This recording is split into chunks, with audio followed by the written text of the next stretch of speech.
Hello. How are you doing? I'm doing very well. Can you hear me? I can. Good, good. I received this. Thank Oh, oh, good. Okay. Yes. Yes. Um, no, yeah. So, and right off the bat, you start with quotes from your parents, which are maybe shocking if you didn't know you, but I do. And um, yeah. No. How are you doing? How was your week? It was great. No, it was fine. So I mailed some of those books out on Monday. I got a few ahead of time, Yes. and I mailed them to you and a couple of people who are in them. Yes. And so far, I've had a fairly good response. Um, And yeah, so we'll see. I don't Yes. know. And so September 3rd, are you still doing more press and things? I'm doing some podcast. People calling. Oh, I mean, they're not like yeah. major outlets, That's but okay. Yeah. a lot of yeah. No, I'm having some good conversations with people, and there'll be articles online and stuff like that. I'm actually. I mean, there's a good PR firm, and I'm doing what they tell me to do, but I'm not really following. I'm relying on them to follow up on it, and at Yeah. some point, kind of bundle it and tell me what because it's too nerve-wracking to follow it at the time, But And what are they telling you to do?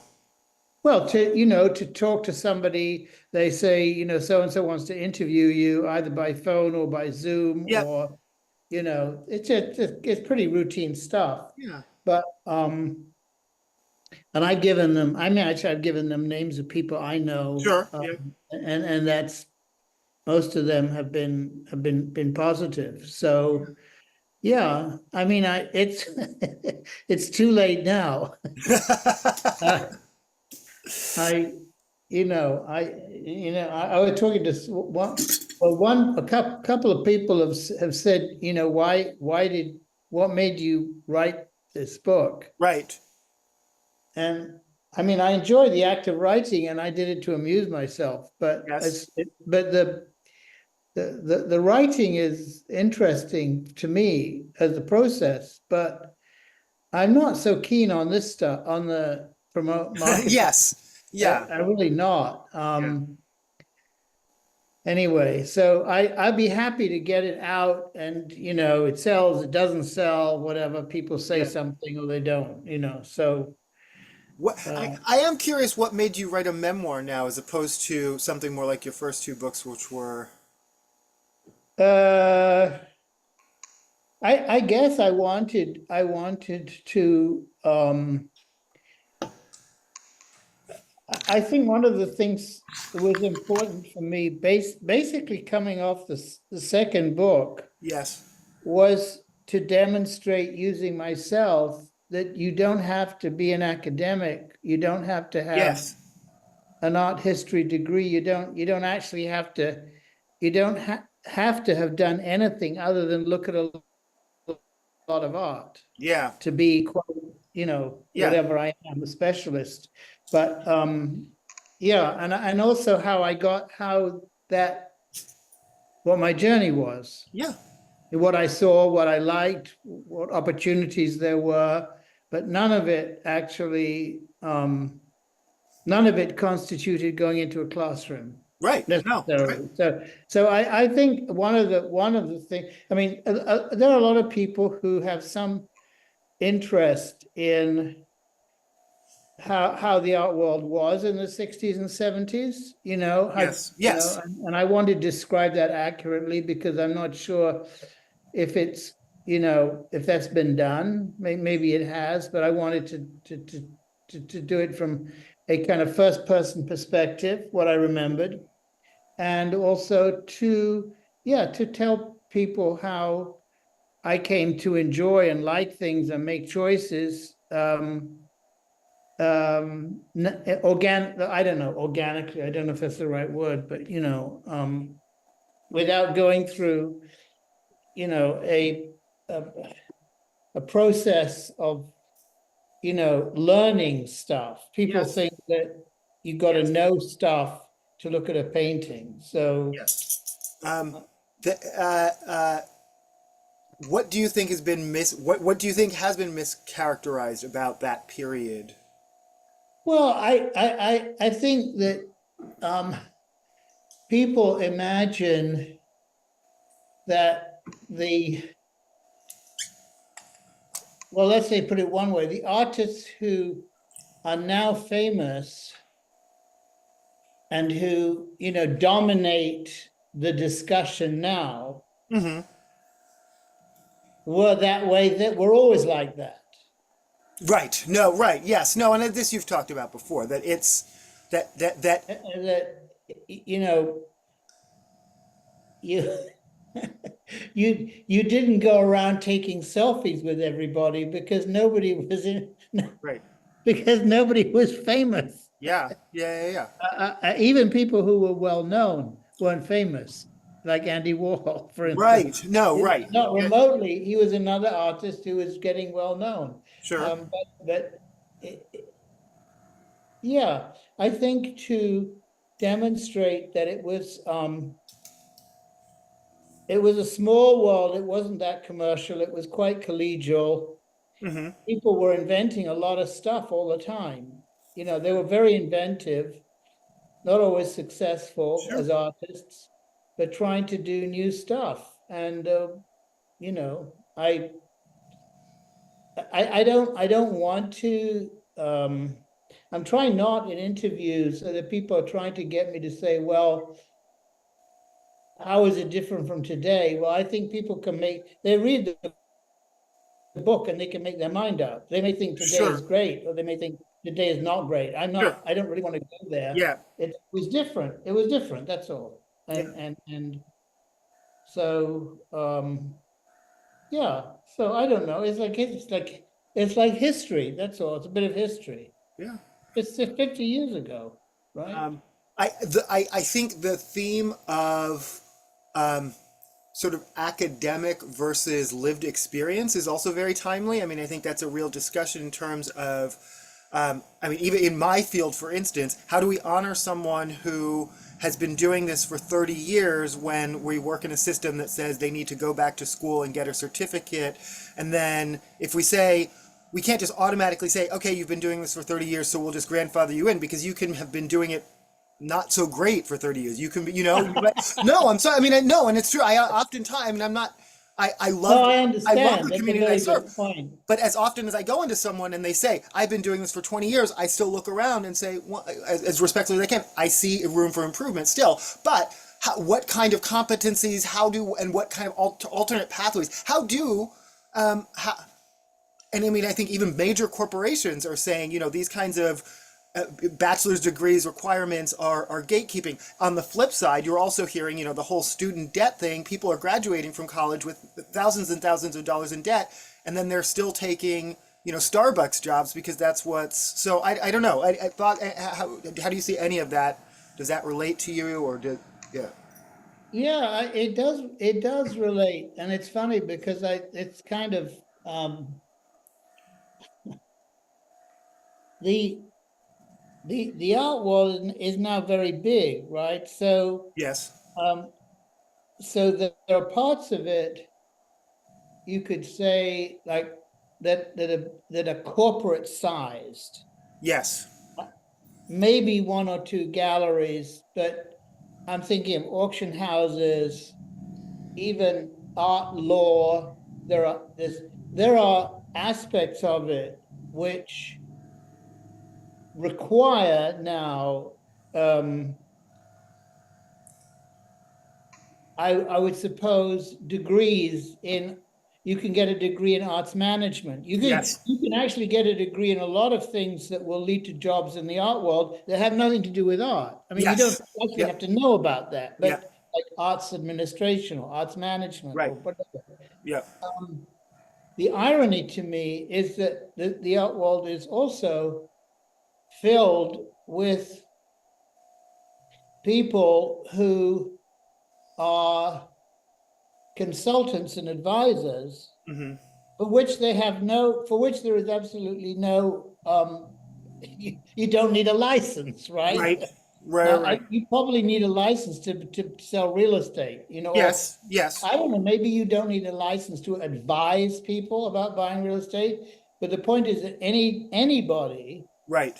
can say they're an art advisor Yeah. or an art consultant and set up a company and have an LLC, and they're just themselves, and they have a website, Right. and they have an aunt who knows somebody, and Right. your Yep. aunt introduces you to that collector who's got a young couple and they want advice, and so you become their art advisor. Yeah. So Um, but I mean, yeah. so it's kind of like there's a kind of a hole where I think some kind of I don't know, there's a need for some filter. I don't know what it is. I don't know if it's a degree or Right. some filter. And I'm not sure if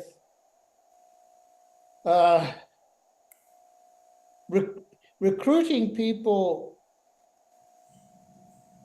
I mean, the complication is that even as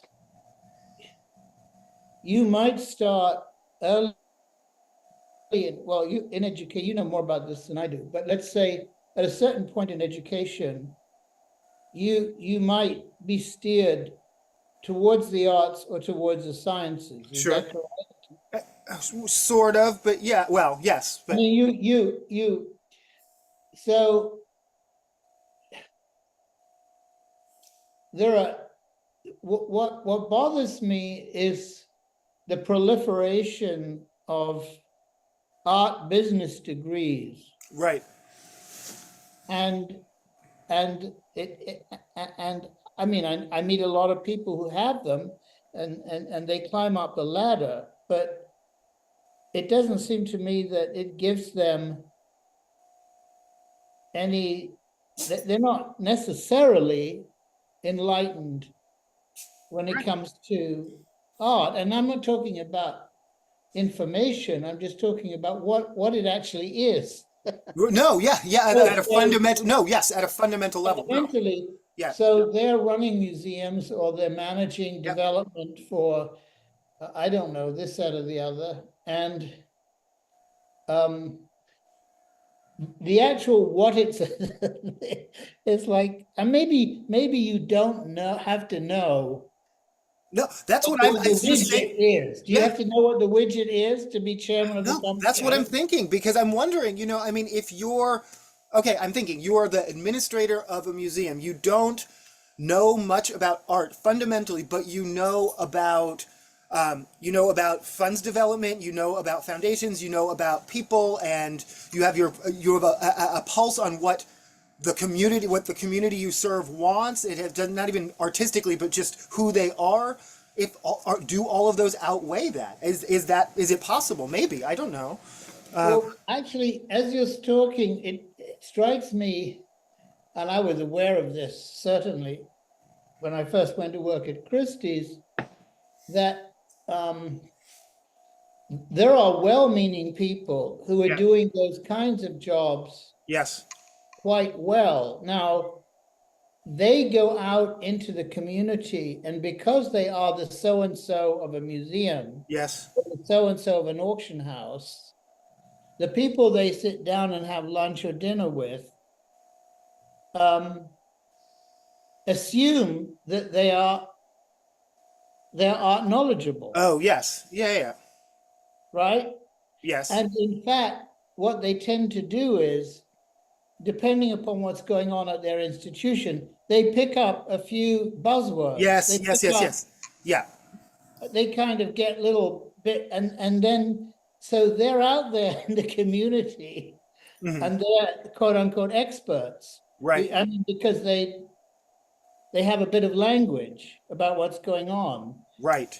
And then, no, and then they're the ones when media needs someone to talk to who gets interviewed, and whether or not they're right or wrong doesn't really matter because they're, Yeah, because Yeah. maybe the curator isn't senior enough or articulate, or they don't think the curator is articulate enough, or whatever, so Yeah. I don't know. I mean, maybe it's true in other businesses as well, that Yeah. Oh, yeah. you No, don't but have back to know though. what the stuff is, but Yeah. Back to your example, though. I mean, like of a like a real estate advisor. I think again, this is the perfect example of where you can have a certificate or a licensure or whatever, but it's the competencies because it to me it's wild. Like there is in like financial planning, there's one type of financial person, and it's called a fiduciary, and basically they're required by law. They cannot do anything by law that would harm their client. But the fact that that's only one type of financial person, but the rest of them basically are allowed to. And the thing that strikes me the most about all sort of whoever people who whether it's a real estate or financial or art is they don't have to prove their track record. It doesn't. No one ever asks Suze Orman or Mark Cuban. He makes these statements about the stock market. No one ever goes back and says how often they're right or wrong. And I think it's more than 50% of the time they're wrong, but it doesn't matter. People keep asking the same people over and over. No, they're not. Yeah, well, yeah, that's a very good point. I mean, we are inundated with these sophisticated commercials about financial planning, yes, and bank and that bank and the other yes, bank yeah, but um, who is paying that individual? yeah, I'm not paying that individual. right. And what their job is to make a profit for their Yes, institution. yes. And their job is to sell me a financial product which will make a profit for their institution. Absolutely. And there, I Right. mean, Now, they can't sell lots of financial products that are completely lousy or else they'll go out of business. So there has to be, they have to be selling me something, but are they representing me? No, they're not. I mean, this is yes. always the issue with the auction house. Are you representing the seller or the buyer? Right. Well, I mean, no, right. And Because what, you are selling something that belongs to an individual, and you are telling them you're going to get the best possible price. right. You are also, when you're marketing that to another individual, Yes. are you telling them they're going to get it at the best Yeah, price? they're going to get a good deal. But Well, okay. no, they're not. Actually, I never told anybody they're going to get a good deal. I told somebody if I thought it was very, very good, they should spend a lot of money to buy it because it was very, very good. It was worth it was worth It was it. worth it. Sometimes if something was really below par and I knew it and the seller probably knew it, I'd say, look, just try and bid on it, and you might get it But because but isn't that so what? I'm Yes. advising both, It's right? that, I mean, well, it's not neutral. It's not neutral, but it's transparency that the auction house is selling. They're selling a transaction that is, yeah, that is ultimately ideally beneficial for both parties, and they're they're they shouldn't have any thumb on the scale either way, or their image should be one of not having a thumb on the scale either way.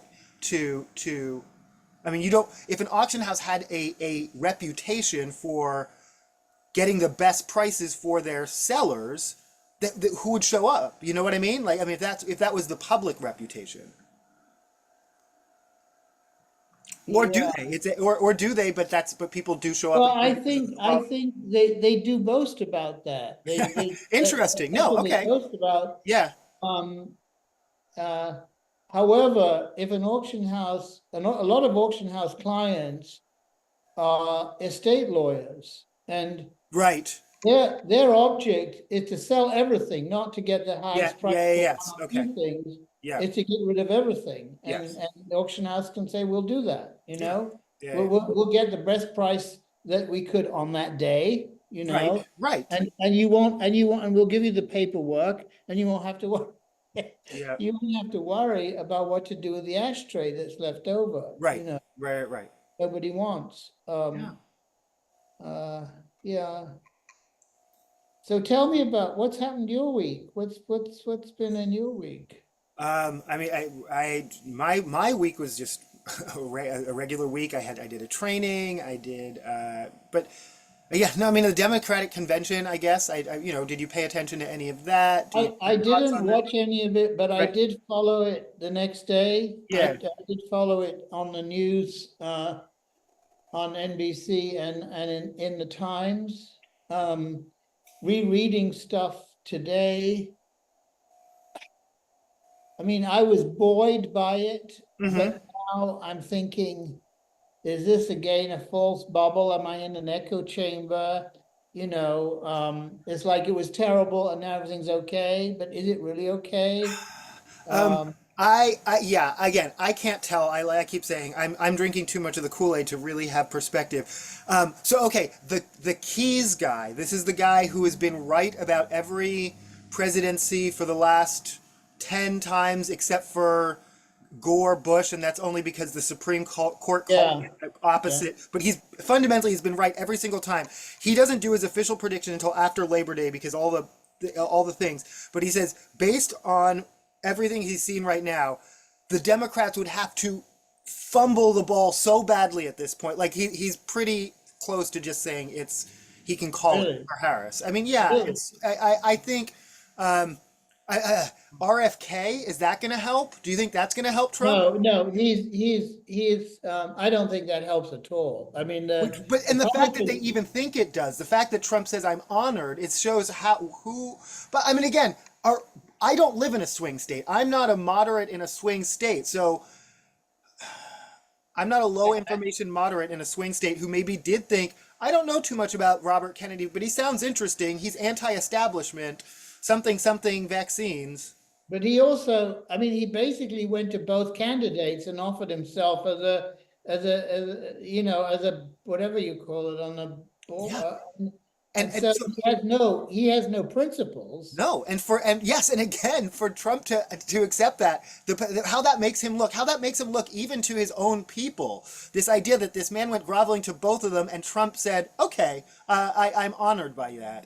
He's a Kennedy, right? He's a Kennedy, and no other candidate. He's been kicked out of the family basically Yeah, because he's a nut job. yeah. And Trump actually hasn't said he'll make him anything. I mean, No, yeah, there's no. So no no, there is job. that. Yes, nor I mean, yes.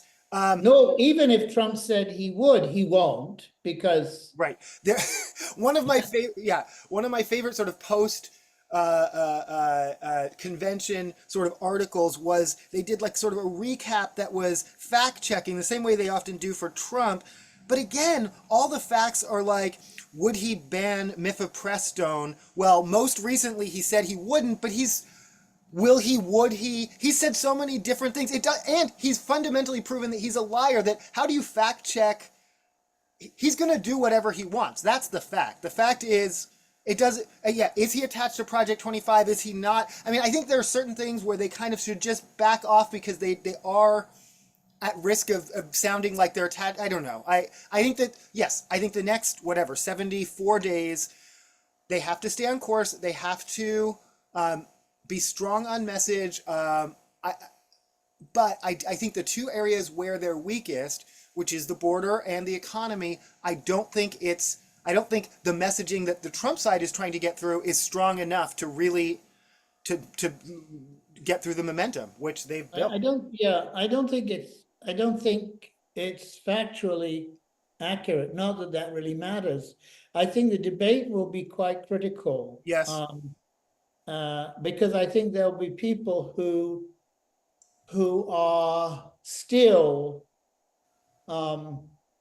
I think the debate could be critical for some white males Mm-hmm. um, who could finally be impressed by her. Right. No. Yeah. Yeah. Yeah. Yeah. Finally, Yeah. right? Yeah.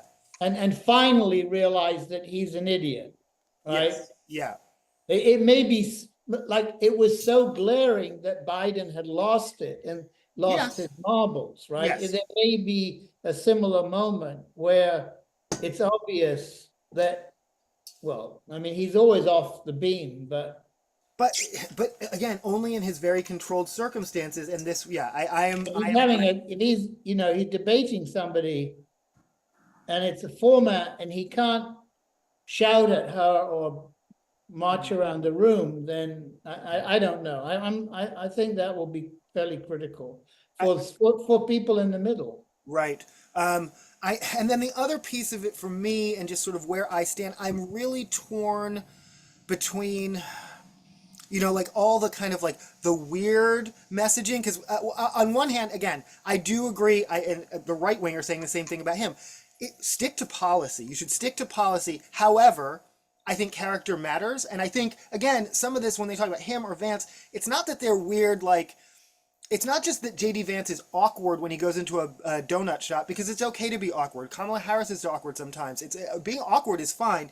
It's he fundamentally doesn't know how to talk to working class people. That's what it is. You know what I'm saying? And so I think rather than just sort of this broad, they're weird, I think the messaging needs to be stronger. But I also think part of what is effective about this sort of more broad, more now even Vance gets to say they're bullying me like on a schoolyard. Is that it's getting under their skin. You can tell when Trump tweets 25 times during a 20-minute Harris speech that she's gotten under his skin, Well, So, yes, he's reacting, and I think there's not a lot they can do with a vice presidential candidate who's a football coach and a this and a that and a kind of a macho slash feminist yeah. No, he's guy. just a salt of the earth. Yeah, no. Yeah, so Yeah. that's their line. I mean, Right. but No. Right. Yes. And all the best they can come up with is he's an assistant actually, he was an assistant football coach. well, sorry, Yeah. But I'm again, just the Archbishop. I'm not the Pope. yeah. Okay. No. But okay. And again, I loved Tim Walz. I think he was a great pick. And here's where he is weak. A couple of times he has made some misspeaks, and they're around the areas that the right are really attached to, and where he does have that credibility, so he has a risk of losing it. So one, he talked about using a gun in a military fashion, which he's never done. He was a National Guard. He was mostly for 24 years. He was mostly deployed to disaster areas for disaster relief. He was an artillery specialist, which means he carried heavy weaponry, but he never carried it in war. Neither did JD Vance. JD Vance was a Marine. He did serve in Iraq, but he was part of the press corps. He took photographs. Neither of them have, but Walz spoke in a way that made it sound like he has in the past spoken in a way or allowed his campaign to speak in a way that made it sound like he was more of a combat veteran than he is. Similarly, he said most recently that his children were the product of IVF. And this is important because IVF is at risk of being banned along with abortion if people get into power. It was actually, and again, this is very wonky, but it was actually IUI, intrauterine insemination, which is different and actually not at risk of being banned. And so for him to say, my wife, they could take away my wife's rights, but actually technically, and it would be a minor detail if it wasn't, you know what I'm saying? If they didn't have any minor details to hang on him, and they will hammer those minor details. I think, you're right.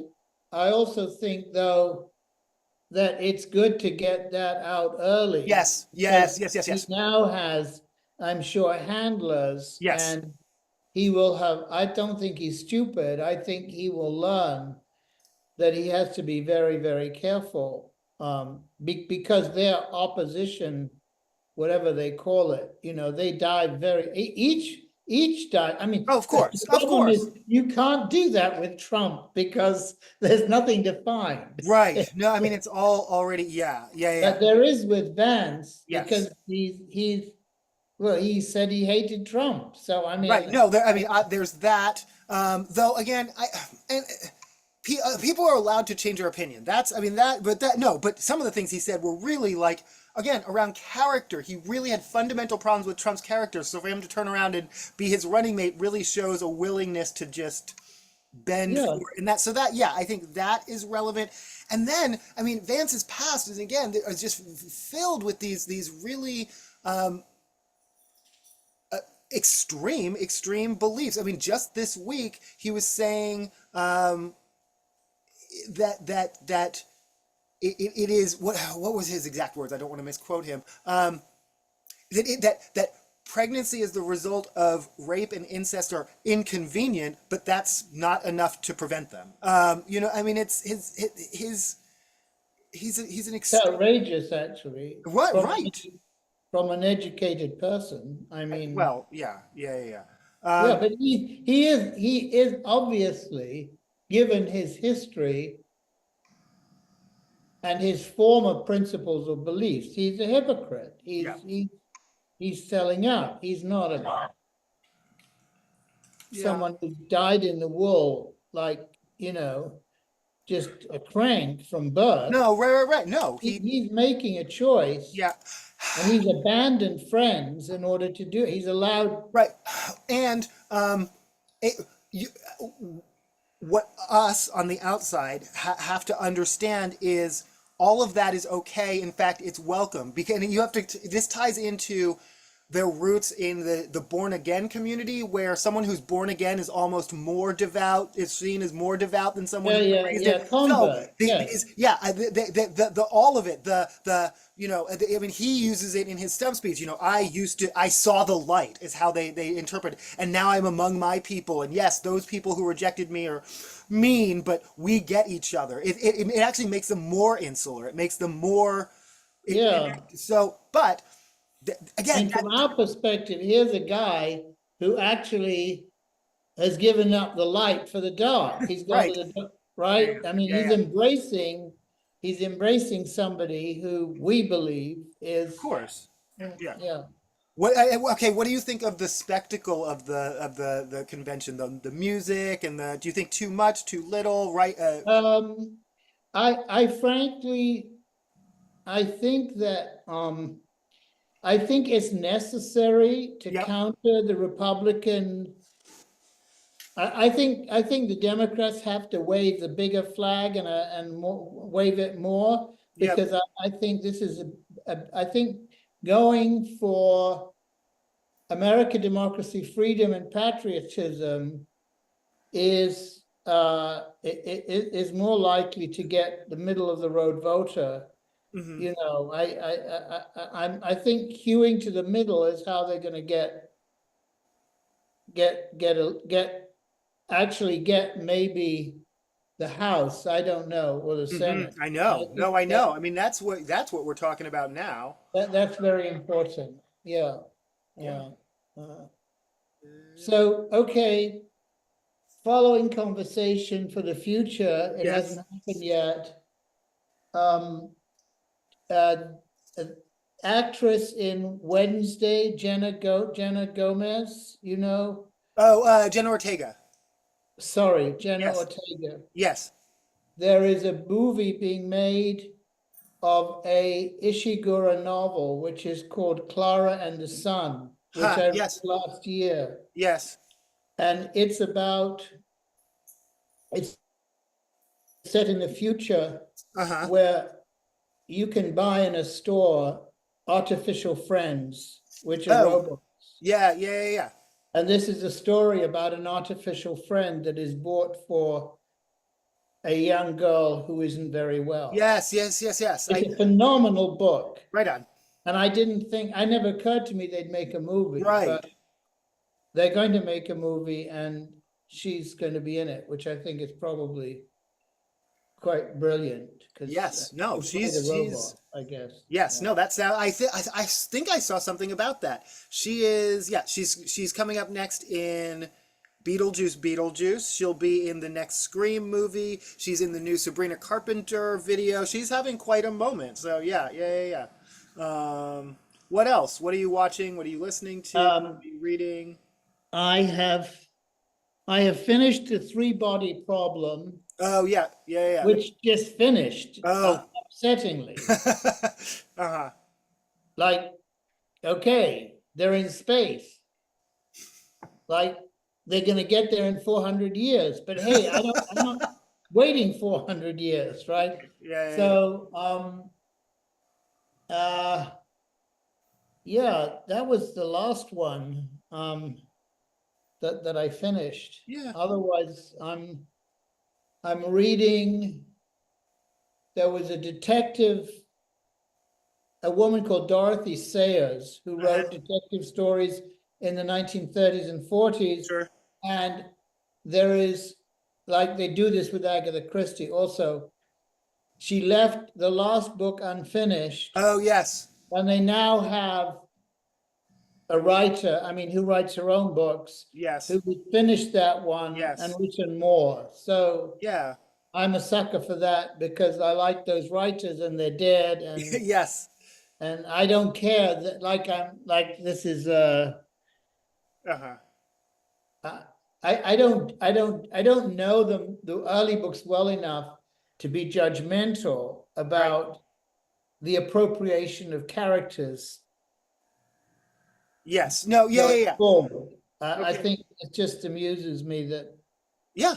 I am too. No, I'm the same way. I'm just happy that there's more. It doesn't have to be. I know it's not authentic. I know it's not, but it's as long as yeah. it's officially endorsed by the, estate or whatever, I'm fine with it. An actor in a sci-fi movie who died in 2020 has been digitally replicated for a significant portion of the movie. People are have different mixed feelings about it. I mean, it was authorized by the estate, but people, whether or not the CGI is up to it, whether or not it's sort of creepy or uncanny. Well, okay, here's what's interesting about it.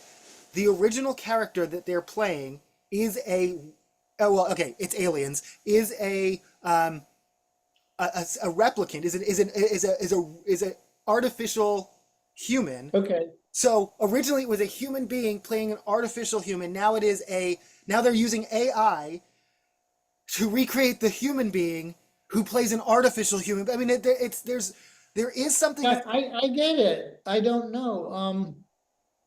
And the family obviously gonna make some the money. family's going to make some money off of it. This was done once before in a Star Wars film, but it was just a very brief cameo, and people thought it was, well, people still also thought the CGI wasn't great, but it was, tasteful. But here, I mean, this character is doing major parts of the dialogue. This also brings into question, actors' equity. Like this, that could have been a living actor getting that. But again, someone got paid, so it's not. I don't know. No, yeah. I mean, but there are legal things, there are ethical things. People are going to watch it very, very carefully. Hmm. I wouldn't, okay, if I was making that movie, Yes. I wouldn't do that because the fact of it distracts from, Right. I mean, isn't on the audience which is aware of that, and alien audiences will be because they're fans, right? Right. Right.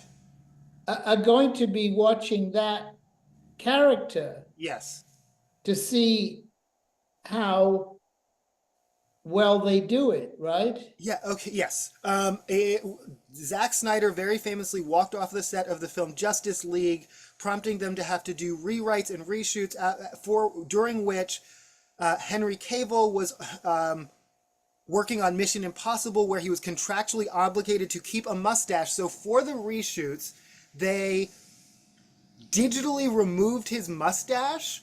It's Yeah. probably only in about 30 seconds of footage, but they made the mistake of sort of promoting that kind of as just a funny, just Yes, yes, yeah. every person, including myself, who has ever seen this film, watched the entire film just to look at his upper lip, Exactly. the whole Yeah. movie, because you never know which scene it's in. So, I agree with you. I think the part that they really have to get over, it's not the ethics, it's not the legal, it's not the money, it's the distraction factor. If it takes you outside of the fundamental storytelling, then it is not a benefit to the storytelling, which is always the point, right? So yeah, okay, thank you for helping me parse that out, how I felt about that. I mean, I don't know. I was just thinking, what's the old Hollywood equivalent? I don't know if the if the publicist decided to tell everybody that Lana Turner had a terrible cold when she was doing the love scene Right. with Cary Grant or something, Yeah. everybody would be watching the movie to see whether there was snot coming out of her nose Yeah. when Yeah. they were Yeah. kissing, you know, I Yes. mean, Yeah. Wait, how's your week look this week? I'm going into the city, the loft's coming together, I've got to get books on the bookshelves Okay. and start getting back to, I won't really get back to the gallery until the week after next. Okay. So it was kind of a getting back to work week. Okay. Sounds good. Love you, Bob. I love you. Talk to you next Have week. a great weekend. You too. Okay? Yeah. Bye. Bye.